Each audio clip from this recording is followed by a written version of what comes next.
tengah bentang alam pedesaan yang hijau dan menenangkan, masyarakat telah lama hidup berdampingan dengan alam. Salah satu bentuk kearifan tersebut dikenal dengan agroforestry. Agroforestry adalah sistem pengelolaan lahan yang memadukan pepohonan dengan tanaman pertanian dalam satu kawasan yang sama. Melalui sistem ini, alam tidak hanya dijaga kelestariannya, tetapi juga mampu memberikan manfaat ekonomi bagi masyarakat. Disinilah wisata Kopi Bawen, sebuah kawasan yang memadukan keindahan alam dengan potensi pertanian lokal. Meski dikenal dengan nama kopi, kawasan ini tidak hanya ditumbuhi tanaman kopi. Berbagai tanaman buah turut tumbuh berdampingan, mulai dari cempedak, buah naga, belimbing, jambu biji, hingga nangka. Keanekaragaman tanaman inilah yang menciptakan lanskap hijau yang produktif sekaligus indah dipandang. Untuk memahami lebih jauh bagaimana agroforestry diterapkan di kawasan ini, mari kita simak perbincangan bersama warga lokal dan manajer operasional wisata. Jadi hari ini saya bersama dengan Bapak siapa? Pak Ngaliin. Pak Ngaliin ini di sini warlock atau orang yang setiap hari ini membersihkan atau merawat tanaman di sini, Pak. Termasuk kan orang kampung, tapi bukan pegawai sini, cari suket, cari rumput. Cari rumput itu, Pak. Baik, kalau dari pandangan warlock sendiri di sini tanaman apa aja, Pak? Selain kan tanaman utamanya kan kopi ya, Pak ya, dari PTPN ya, Pak ya. Nah, betul. Dan katanya kan di sini ditanami tanaman lain selain kopi gitu. Ada apa saja, Pak? Ya ada kayak seperti buah-buahan, ada sawo, ada apokat, ada durian, ada manggis, ada segala buah ada sini. Jadi kayak beberapa tanaman gitu dalam satu tempat gitu ya? Ya. Jadi Lengkeng. kalau dari Bapak sendiri tahu nggak tujuannya kenapa di sela-sela kopi ini ditanami buah-buah lain gitu? Karena ini yang khusus untuk tanaman buah itu kan wilayah wisata, lingkungan wisata gitu. Kalau ini kampung sana kopi semua.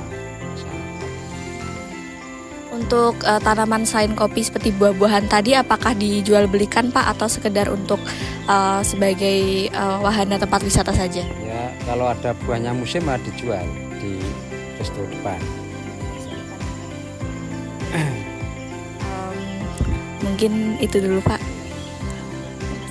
Oke, selamat siang. Maaf, Pak, dengan Bapak siapa? Saya Pak Irfan. Pak Irfan. Oke, di sini saya izin nanya-nanya ya, Pak, terkait kopi dan sekitaran di sini. Selain kopi, jenis apa aja, Pak, pohon yang sengaja ditanam di sini sebagai peneduh gitu? Untuk yang di tanaman kopi ini kita peneduhnya pakai lamtoro. Ya, lamtoro tapi jenisnya jenis LM yang memang tidak ada buah, sehingga hanya bunga, tidak sempat berbuah. Karena kalau berbuah kan dia nanti menjadi gulma. Ini tanaman peneduhnya, ini lamtoro ini. Kalau boleh tahu nih, Pak, gimana sih cara Bapak ngatur jarak tanaman-tanaman yang ada di sini? Kalau tanaman kan jaraknya sudah aturan ya untuk menjaga kelembapan. Nanti pada saat pertumbuhan itu tidak saling sinar matahari juga masih bisa masuk dan tidak menjaga kelembaban. Ya memang ini paling enggak jarak tanamnya itu di 3 meter. Di antara tanaman satu sama satunya itu 3 meter. Kalau boleh tahu nih, Pak, apa ada nggak ya tanaman bawah atau tanaman sela juga dimanfaatkan di sela-sela pohon kopi gitu? Karena kalau tanaman kopi itu kan perdu sehingga tidak boleh ada tanaman lain. Karena ini satu, ini naungan ini sebagai peneduh karena kriteria kopi, tanaman kopi itu tidak bisa kena sinar matahari langsung, ya, tidak kena matahari langsung sehingga mencari peneduh yang daunnya itu masih sinar matahari masih tembus. Karena kan lamtoro ini daunnya cukup lembut, sinar matahari masih tembus ke tanaman. Satu itu. Kemudian yang kedua itu tidak terlalu rimbun, jadi kelembapan masih terjaga gitu, Pak. Kalau untuk perawatan pohon peneduhnya gimana Pak? Dipangkas kapan gitu daun-daunnya? Ya. Kalau peneduh itu dilihat dari tingkat kerimbunan.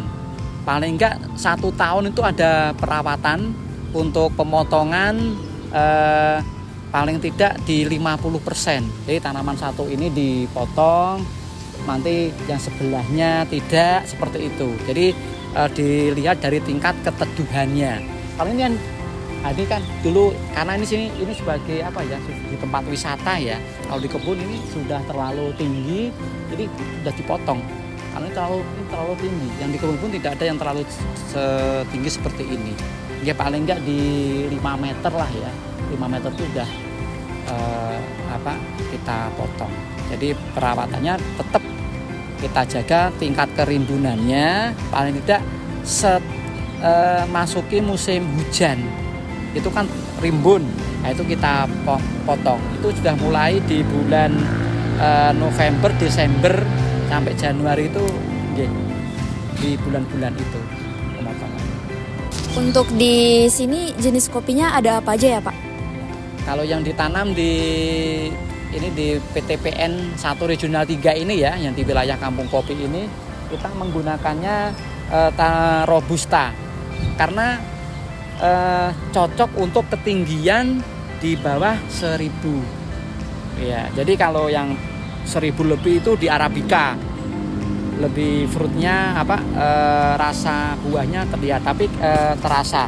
Tapi kalau yang di dataran ini di sekitar 400 sampai 600 ya di DPL dari permukaan air laut. Jadi yang cocok jenis tanaman yang di sini pakainya Robusta. Kemudian untuk batang bawahnya kita pakai Excelsa.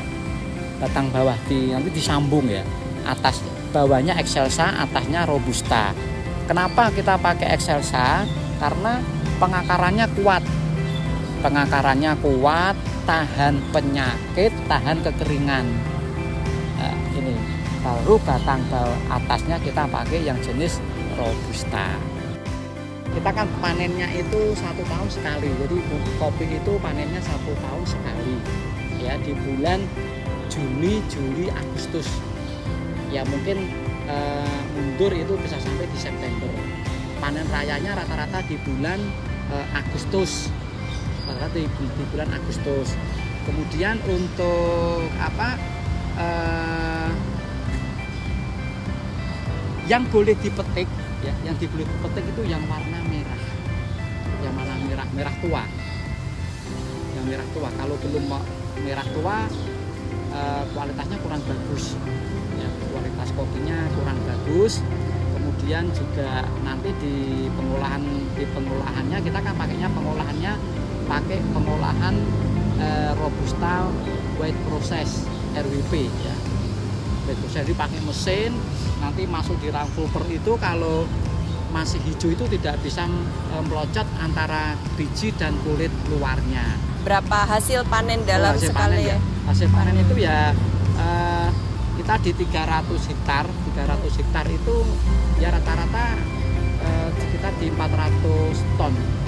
Apakah sistem ini membantu mengurangi ketergantungan Bapak terhadap penggunaan pupuk kimia dan pestisida, Pak? Atau maksudnya apakah pohon-pohon ini juga menghasilkan pupuk organik seperti itu sehingga mengurangi biaya pada pupuk kimia? Kalau pupuknya secara langsung bukan dari tanaman kopinya, ya tanaman kopi juga ada, tapi kita harus pakai pupuk. Tapi secara tidak langsung ini yang menjadi unsur haranya itu daunnya lamtoro ini. Daun lamtoro ini jatuh itu sudah otomatis menjadi pupuk ya. Dan termasuk juga daun-daun yang kering. Daun-daun yang kering itu juga biasanya nanti kita buat namanya kentongan ya. Di daerah itu ada lubang-lubang, nanti daun-daun itu dimasukkan di lubang itu. Jadi kayak biopori gitu ya? Ya kalau biopori enggak ya, itu hanya itu sebetulnya lubang-lubang itu hanya untuk pengakaran baru ya, pengakaran baru, dan juga menampung kalau pas musim hujan tuh air itu juga menyerap di situ. Oh, seperti itu Pak. Berarti keadaan pohon-pohon lain selain pohon kopi ini membantu juga dibandingkan ketika kita hanya menanam kopi saja gitu Pak. Berarti Ya ini hanya Lamtoro karena di kopi itu kan harus kena sinar matahari, juga kelembapan memang harus terjaga. Jadi ini kan kita di tempat wisata ini karena ini betulnya kan ini terlalu rimbun ini. iya.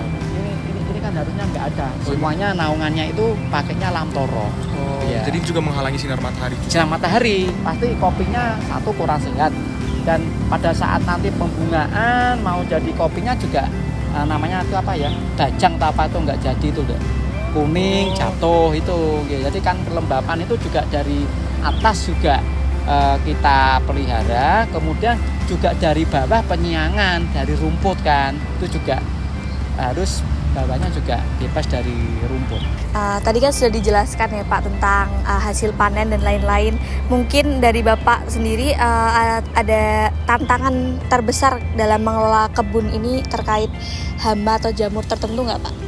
Oh ya, ini yang sangat mengganggu buah ya. Kan kita kan kopi itu yang di hasilnya kan kopi, biji kopi. Ya, itu kan kualitasnya harus bagus. Itu adalah bubuk buah.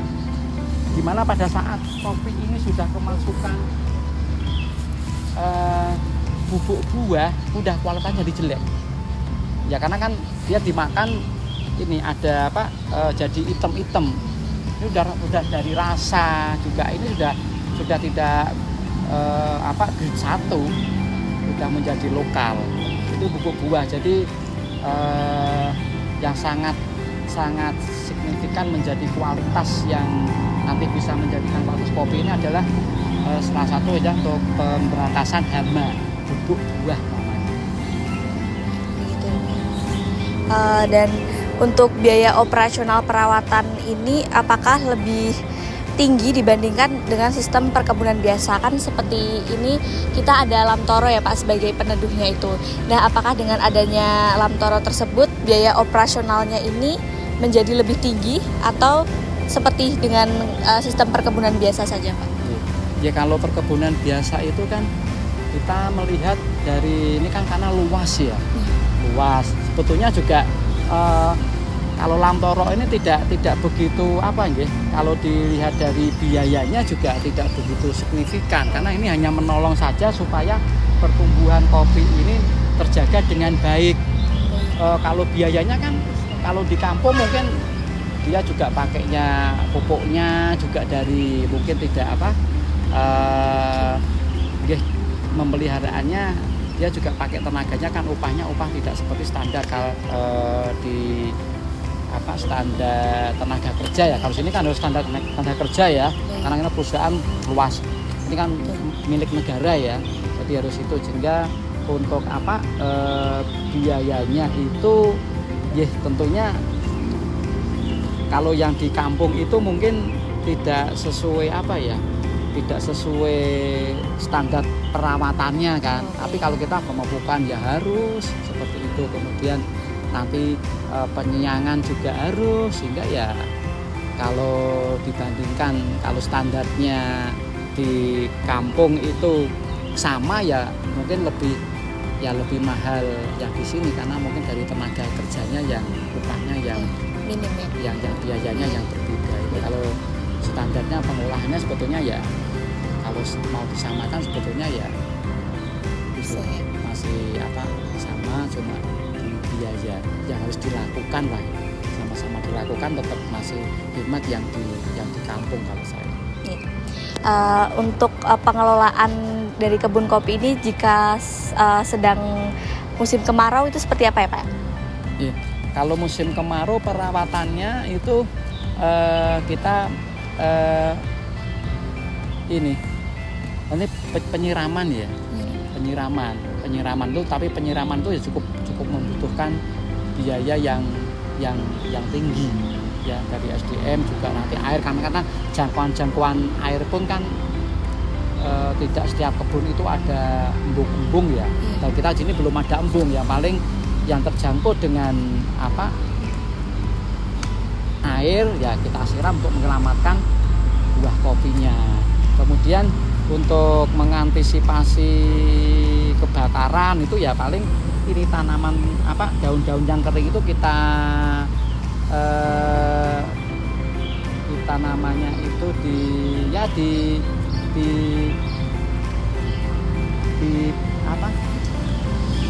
Disingkirkan. ya disingkirkan itu Iya. supaya tidak menumpuk di dekat tanaman, yang terutama yang batas-batas kebun itu juga agak dimasukkan supaya kadang kebun kan bakar di kebun kampung, bakarnya di kebun kita itu yang cukup riskan itu. Jadi ya untuk tanaman kopinya kita di pinggir ramah.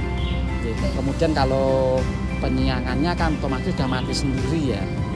Yang lagi ya, dukungan apa yang selama ini Bapak terima atau harapkan dari pihak pengelola bandara maupun pemerintah terkait sistem ini?